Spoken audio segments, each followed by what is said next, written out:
रखकर जला दी है। व्यापार होगा, व्यवसाय होगा, या फिर घर में रखा हुआ धन होगा, 15 दिन के लिए वो छिन्न होगा, वो जाएगा। पैसा टिकने वाला नहीं 15 दिन तक, चाहे कुछ भी कर लो। नमस्कार भक्तों, हर हर महादेव। आज की इस वीडियो में हम पंडित प्रदीप जी मिश्रा द्वारा जानेंगे कि दिया जलाते समय कौन सी गलती नहीं करनी चाहिए जिससे हमारे घर से माता लक्ष्मी, कहने का मतलब है कि धन दौलत जाने लगता है। देखिए, वैसे तो दिया अक्सर इस्तेमाल किया जाता है, पूजा पाठ में हर जगह जलाया जाता है, क्योंकि दिया जलाने के काफ़ी लाभ मिलते हैं। लेकिन कई बार क्या होता है कि अनजाने में, जानकारी के अभाव में हम लोग सामान्यतः कुछ ऐसी गलतियां करते हैं जिसका कहने का मतलब है कि हमें नुकसान होने लगता है और हमें पता ही नहीं चलता है कि आखिर हम ऐसी कौन सी गलती कर रहे हैं। तो आज की इस वीडियो में पंडित प्रदीप जी मिश्रा दिया जलाने से लेकर काफ़ी महत्वपूर्ण बात बता रहे हैं, काफ़ी सामान्य गलती के बारे में बता रहे हैं जो हमें से बहुत लोग करते हैं, जिसके कारण क्या होता है कि हमारे घर से लक्ष्मी चली जाती है, लक्ष्मी रुष्ट हो जाती हैं। कहने का मतलब है कि हमारे घर से धन दौलत कम होने लगता है। आज की इस वीडियो में पंडित प्रदीप जी मिश्रा ने बताया है कि हमें वो कौन सी गलती है जिसे नहीं करनी चाहिए, क्योंकि वो करने से हमें, जैसा कि मैंने बताया, हमारे घर से लक्ष्मी चली जाती है। जो भी हम काम करते हैं उससे हम घाटे में जाते हैं। कहने का मतलब है कि किसी भी काम का लाभ हमें नहीं मिल पाता है। तो इसीलिए आज की इस कथा में पंडित प्रदीप जी मिश्रा द्वारा बताए गए दिए से जुड़े बताए गए बात को आप ध्यान से सुने। इस वीडियो के मध्य में बीच में पंडित प्रदीप जी मिश्रा ने वह बात बताई है, इसलिए आज की इस वीडियो को पूरा देखें, तभी आप अच्छे से समझ पाएंगे। तो चलिए सुनते हैं उन्हीं के मुख से आज की यह कथा और जानते हैं वो कौन सी गलती है जिसे हमें नहीं करना चाहिए। नेत्र खोल कर बोले, क्या क्या चाहिए बोलो।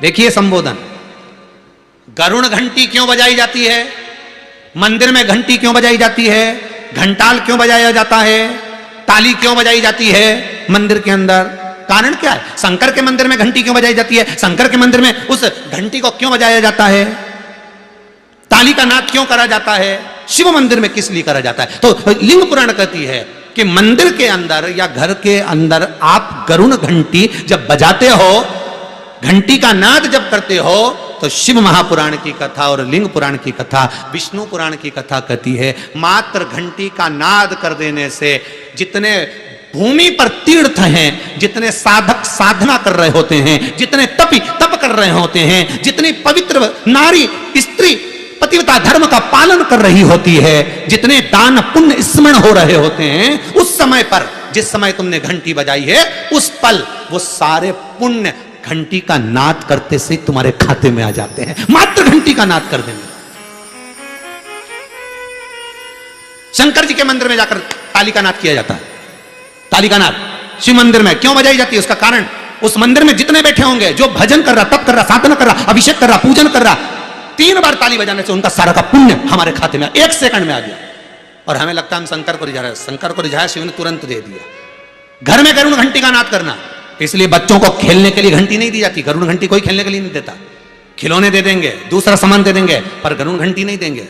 क्यों नहीं देते, क्योंकि गरुण घंटी का जब नाद करा जाता है तो सबका पुण्य हमारे खाते में आ जाता है। कोई साधारण घंटी बजाना पूजन के समय पर, स्मरण के समय पर, भजन के, इसलिए घंटी भी हर कभी नहीं बजाई जाती, समय समय पर। और आपसे भी निवेदन है, मंदिर में भी जाओ ना तो घंटी का नाद करो तो बड़े प्रेम से करो। ऐसा नहीं कि तुम लेट बजाए जाओ बजाए जाओ बजाए जाओ, ऐसा ही नहीं कि लटकी है तो बजाए जाओ। क्या मतलब, वो घंटी को बजाने के लिए आएगी? नहीं, उसका एक समय, उसका एक संबोधन, उसका एक आनंद। कई मंदिरों में मंदिर का पट बंद हो जाता है, दरवाजा बंद हो जाता है, तो भी लोग घंटी बजा देते हैं। दोष, दोष। भगवान अगर मंदिर में सो रहे हैं, लिखा हुआ है मंदिर के खुलने का समय इतनी बजे से इतनी बजे तक, मंदिर बंद है तो घंटी नहीं बजना चाहिए। जिस जगह पर ब्राह्मण विद्वान हैं, साधक हैं, संत हैं, साधु हैं, मंदिर अगर बंद होता है तो उसके साथ में घंटी के नीचे के भाग को रस्सी से ऊपर बांध दिया जाता है जिससे बजे ना। क्यों? कहते हैं अगर भगवान अगर विश्राम कर रहे हैं, सो रहे हैं, निंद्रावश हैं या पट बंद है, उस समय पट बंद का समय है और घंटी का अगर नाद हो जाए तो कहते हैं 11 ब्राह्मण के भूखे रहने का दोष लग जाता है जीव को, मात्र घंटी बजा देने पर, अगर भगवान विश्राम कर रहे हैं। भगवान विश्राम अवस्था में है, पट बंद है, दरवाजा बंद है, और लिखा हुआ है समय, मंदिर खुलने का समय 11 बजे से इतनी बजे तक, मंदिर बंद होने का समय इतनी बजे से इतनी बजे तक, और उस बीच में तुमने तो देख लिया कि पट बंद है, तुम तो आ गए, तुमने तो मन में सोचा हम तो इंदौर से आए, हम तो भोपाल से आए, हम तो वहां से आए, हम तो वहां से आए, और भगवान का मंदिर बंद है तो क्या हुआ, हम तो घंटी तो बजाएंगे, तो बजा ले जा। 11 ब्राह्मण भूखे रहने का दोस्त तुम्हारे खाते में। कितना सुंदर कहा है। शंकर भगवान को बेलपत्र चढ़ी हुई वापिस चढ़ सकती है, पर किसी भी देवता पर कोई फूल पुष्प आपने चढ़ाया, कोई पुष्प आपने चढ़ाया, ठंड का समय है या बारिश का समय है, पुष्प जो चढ़ाया हो सकता है कि मुरझाया नहीं हो, होता है ना ऐसा कभी कभी कि पुष्प मुरझाया नहीं हो, या उसमें ताजगी हो, सुंदर दिख रहा हो, बहुत अच्छा हो, और वो पुष्प चढ़ा हुआ तुमने अगर एक बार उठा लिया, उतर गया, उतरने के बाद फूल कितना भी सुंदर हो, फूल कितना भी ताजा दिखे, पर वो देवता को समर्पित नहीं हो सकता। भले उसमें सुंदरता है। ठंड के दिनों में कई फूल ऐसे भी रहते हैं, भगवान के सामने आपने एक बार चढ़ा दिया, चढ़ाने के बाद वो रखे रहते हैं तो ऐसा लगता है कि बिल्कुल ताजे से दिख रहा है, तो कई माताओं की आदत रहती है उन्हीं फूल से वापिस श्रृंगार कर देती, या उन पुष्प की रंगोली बनाकर भगवान के सामने डाल देती, पर वो गलत है, वो गलत है। जिस दिए में बाती लगी हुई है, बाती पूरी जल चुकी है, उसकी राख या उसका काला थोड़ा सा भाग दिए के अंदर रखा है, और आपने दूसरी बाती रखकर उसको जला दिया, तो वो जलाया गया जो भाग है लक्ष्मी को क्षीण कर देता है। 15 दिन तक व्यापार ठीक नहीं चल सकता। एक बार प्रैक्टिकल करके देखना। दिए के अंदर अगर कोई बाती जल गई, जलने के बाद ठंडी हो गई, ठंडी होकर उसमें राख पड़ी हुई है, या उसके अंदर कोई काला सा आप गोल बत्ती लगाते तो काला का एक भाग काला काला सा जला हुआ उसके अंदर रह जाता है। कई लोगों की आदत रहती है कि अब शाम का टाइम तो है, उसको कौन हटाए, उसी में अपन दूसरी बत्ती रख दो, जला दो, उसी में रखकर दूसरी बत्ती जला दो,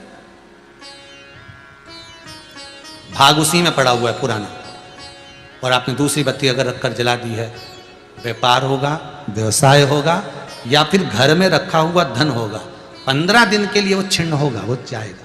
पैसा टिकने वाला नहीं 15 दिन तक, चाहे कुछ भी कर लो, ठीक नहीं चल सकता व्यापार। तुम कितना भी दम लगा लो।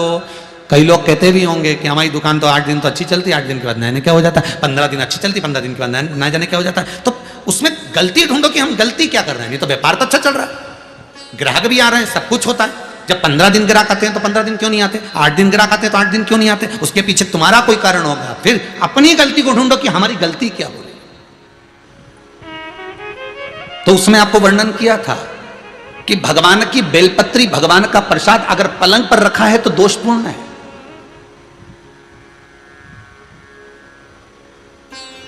वो दोषपूर्ण है।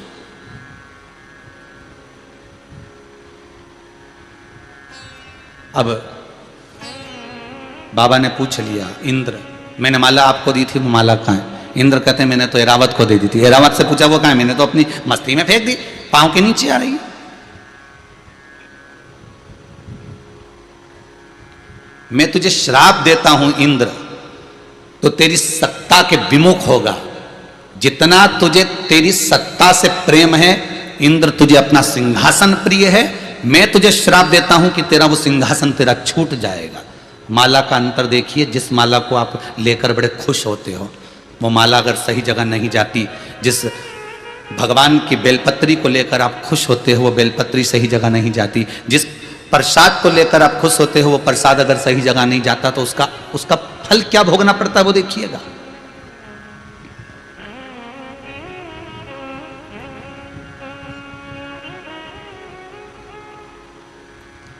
एक कथा आपको सुनाते हैं, वो कथा नहीं है, हमारे जीवन का प्रत्यक्ष उदाहरण है। प्रत्यक्ष उदाहरण।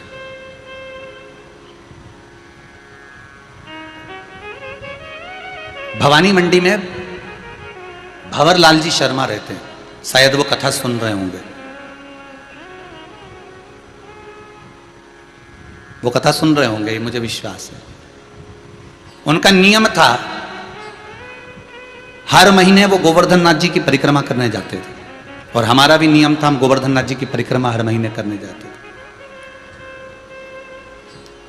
कई बार ऐसा योग बन जाता था कि वो परिक्रमा पे हमारी कोई पहचान नहीं है, हमारी कोई जान नहीं है। ये भंवर लाल जी का नाम हमको तो बाद में मालूम पड़ा कि ये भवानी मंडी के रहने वाले, वो भी पूछा उनसे, वो भी रो रहे थे तब पूछा गया। ये हकीकत की कथा, ये कोई कथा किसी पुस्तक से नहीं है, ये प्रमाणित था। और उनका नियम था, गोवर्धन नाथ जी की परिक्रमा करते, लगाते, भगवान को शाम के समय पर वो बाबा को राजभोग धराते, गिरिराज दादा। खूब भगवान की सत्ता थी, खूब वैभव था, खूब पैसा था। जितनी बार आते वो आधा पीपा का, एक पीपा का, आधी बोरी का, एक बोरी का, वहाँ बोरी से राजभोग होता है गिरिराज जी में, तो वो भोग लगा देते, ठोर, मोहन थाल, लड्डू सब करते। अब धीरे धीरे बहुत उनका वैभव, बहुत पैसा था भंवरलाल जी के यहाँ, काम भी अच्छा था उनका, शायद पत्थर वत्थर का कोई काम था तो अच्छा। 6 महीना 8 महीना लगातार परिक्रमा उन्हें हर महीने करी, हम भी जाते रहे परिक्रमा, हमने भी घनी करी।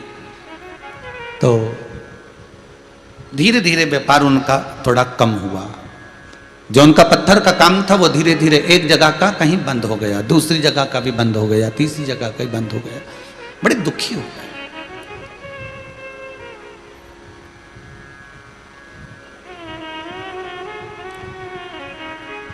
पूंछरी के लोटे के पहले मुकुट शिला आती, उस मुकुट शिला पर हम बैठे हुए थे और ये भैया निकल कर जा रहे थे, और आज ये दोनों पति पत्नी की आंख में आंसू भरे हुए थे परिक्रमा करते करते। अब मुख से निकल गया, भैया आप कौन हो, क्यों रो रहे हो, और वो भी गिरिराज दादा की शरण में रो रहे हो। जब व्यक्ति भगवान की शरण में रहता है, भोलेनाथ की शरण में रहता है, ठाकुर की शरण में रहता है, मेरे कृष्ण की शरण में रहता है, मेरे गोवर्धन नाथ जी की शरण में रहता है, मेरे राम की शरण में रहता है, तो उसकी आंख में तो आंसू आना ही नहीं चाहिए, फिर आप क्यों रो रहे हो। अरे महाराज, धोती तो पहने ही थे हम, तो कहा अरे महाराज, बहुत पहले की बात है, लगभग हो गए होंगे 8-10 साल, आज याद आई है तो बता दें। अरे महाराज बड़े दुखी हैं, क्या हो गया।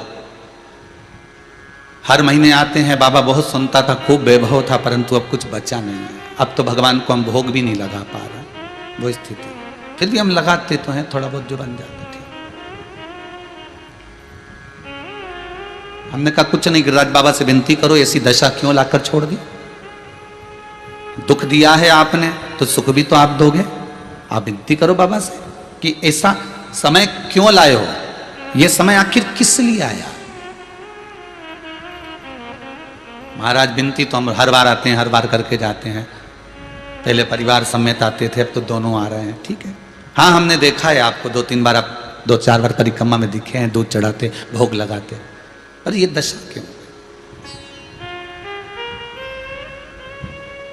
चल दिया हमारे साथ में, हम भी साथ में चलते चलते पूंछरी के लोटे के अंदर वाले रास्ते से निकलते निकलते जतिपुरा पहुंच रहे हैं। तो उनसे बात करी, क्या करते हो आप यहाँ आते हो। तो हम बढ़िया सुबह ट्रेन से उतरते हैं, बढ़िया नहा धो के होटल आदि में, और भगवान की परिक्रमा करते हैं, दूध वगैरह चढ़ाना है, पूजन करना है, अर्चना करना है, अंग वस्त्र वगैरह सब पहना के शाम के समय बाबा का कुंभड़ा कर कर दूसरे दिन हम निकल जाते हैं। अच्छा बस अब इसमें क्या गलती हो रही है ये पता नहीं है, वो गलती कौन सी है।